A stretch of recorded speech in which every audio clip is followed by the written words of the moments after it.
जास्त फिरतो, त्याच भावनेने विदर्भामध्ये आज आलेलो आहे, तुमच्या समोर आहे। देऊळ बंद 2 ज्यांनी पाहिलेलं असेल त्यांना त्याची ताकद कळलेली असेल, नसेल पाहिलं तर एकच सांगतो तुम्हाला, आजच्या जाऊन थिएटरला बघा आणि माझ्याकडनं लिहून घ्या, सिनेमा पाहिल्यानंतर तुम्हाला काय प्रचिती येते ते तुम्ही मला येऊन सांगा, आपण बोलू।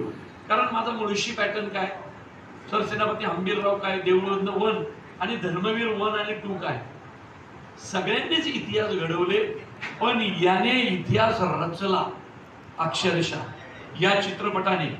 कदाचित माझी ओळख इथून पुढे जी मुळशी पॅटर्न होती त्याच्याऐवजी आता देऊळ बंद 2 अशी होईल की काय, इतकं या सिनेमाने इतिहास घडवलाय।